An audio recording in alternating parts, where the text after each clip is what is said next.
Hello and welcome to this presentation on History A-Level at SGS College. In this presentation, I'm going to explain a little bit about me, the teacher. I'm going to explain why you should study history, how the History A-Level is assessed, what is studied on the History A-Level, and what types of careers could you go for with a A-Level in history. So without further ado, let's begin.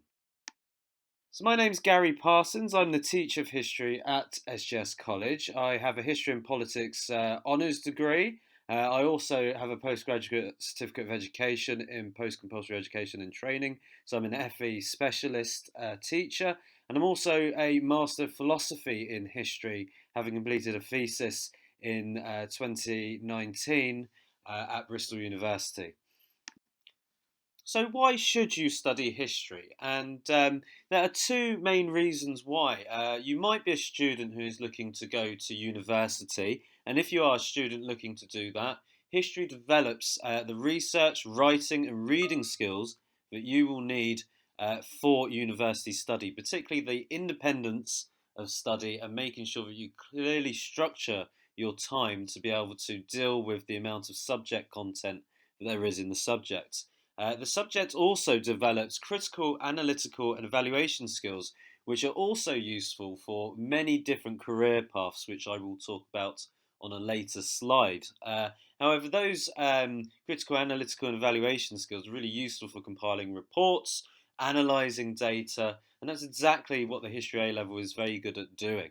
So, if we were to give 5 reasons to study the subject, yes, it's developing writing skills, it's an essay based subject, you'll be writing lots of essays, formulating an argument, and writing to that argument with information that you've studied to put into that essay, but also to develop study skills, so the discipline of study, the discipline of reading and making notes and active notes on your studies.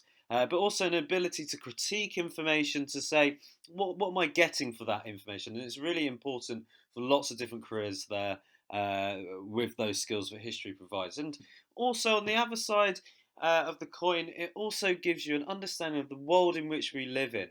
What has created the world? Why is the world the way it is? And what are today's issues? We can only look to the Black Lives Matter movement to understand how the history of America's relationship with black people has developed over time only through looking at its history. And history is within everything that we study, no matter what subject we do. There is an element of history in there to help us understand where we are in the modern world. And the key point for number 5 there is being able to analyse change and continuity over time. What stays the same?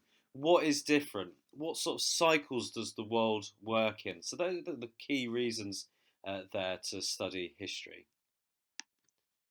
So, how is history assessed? Well, history is divided into 80% of the course being exam based, and in those exams at the end of the second year, you have two of those. They're 2.5 hours long each, and in each exam, you answer 3 essay questions. So, the long form essay is vitally important to the study of history. 20% of the course is through coursework, or as it is called now, non-examined assessment. So for that, you will have to write up a 4,000 word piece of work, which is submitted and marked by the teacher and then submitted to the exam board. So within that, with history, there's 3 units that we do across the 2 years. We do a depth study, and the depth study is Weimar and Nazi Germany. And in that depth study, we look at great depth over a shorter period of time, 1918 through to 1945.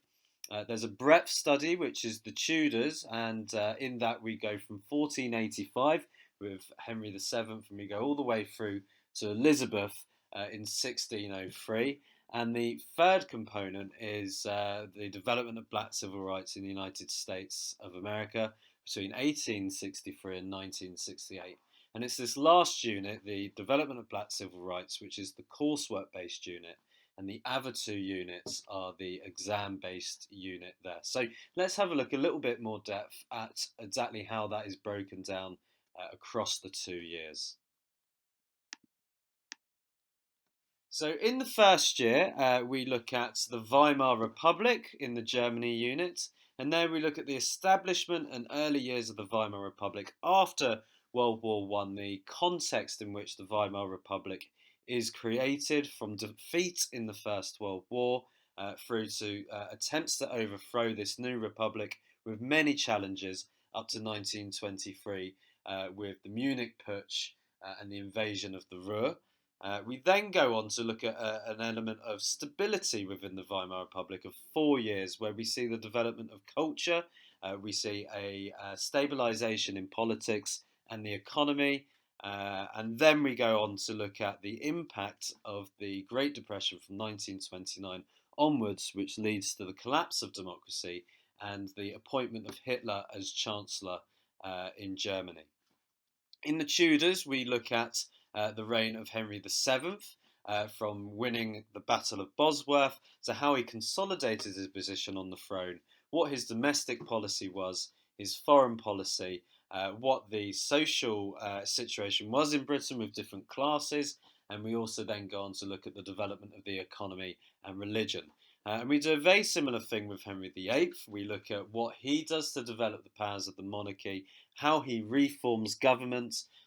We also look at his foreign policy, and obviously religious policy becomes really important under Henry VIII as we start to see the break from Rome and the dissolution of the monasteries. And we start to see some of the intellectual ideas which come about as part of that process.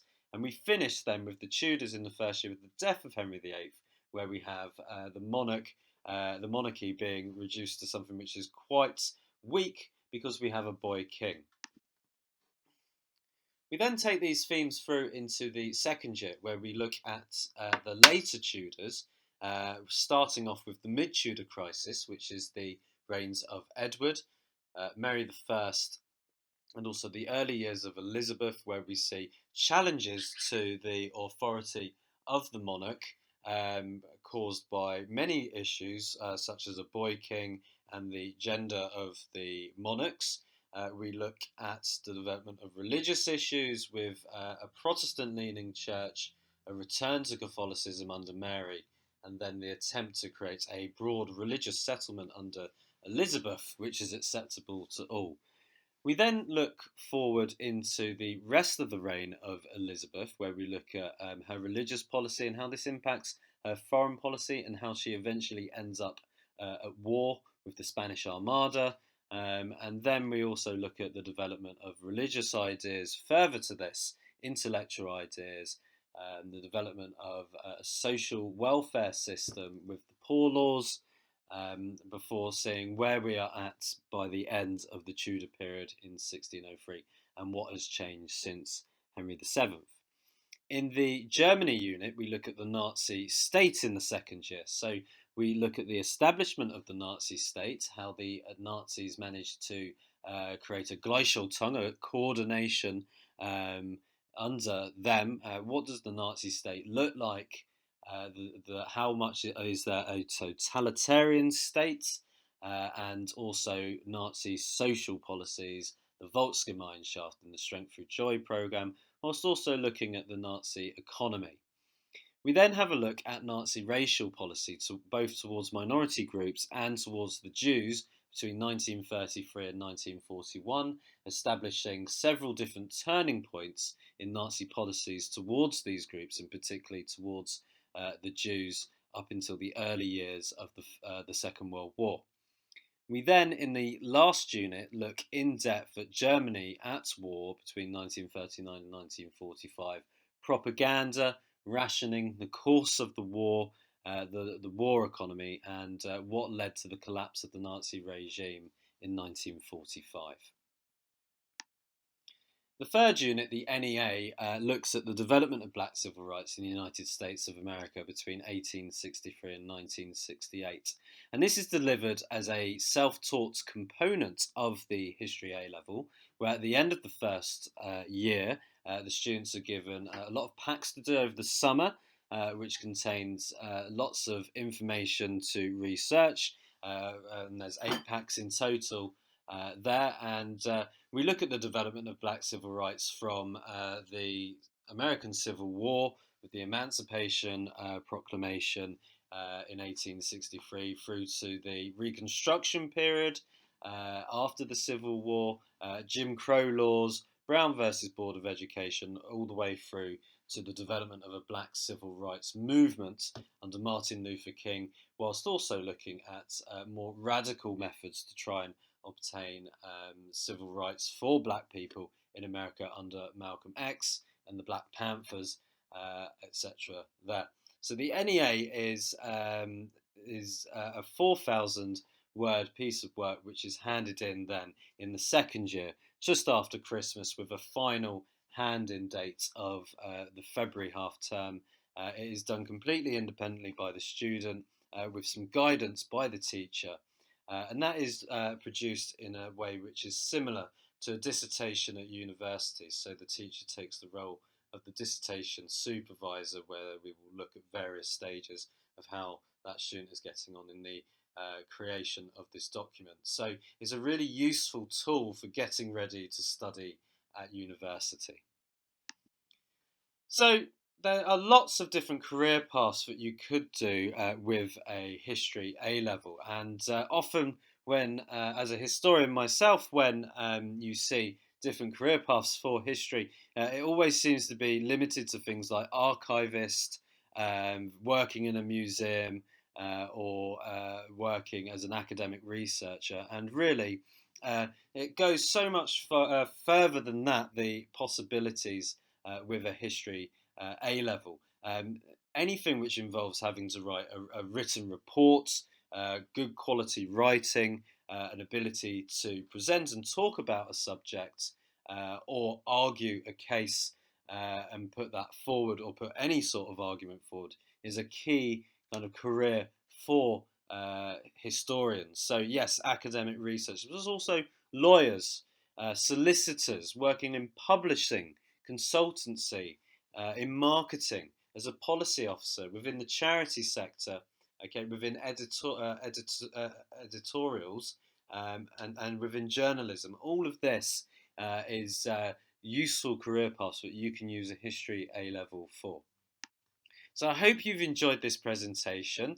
I am the history teacher, so if you have any questions, please feel free to email me. My email address is on the screen there, and I'll be more than happy to answer any questions which anyone may have about the history A level. I'm also doing one of the pathway presentations today, so I'll be more than happy to also answer any questions whilst I'm in there as well. I hope you've enjoyed today, and I look forward to hearing from you soon. Thank you.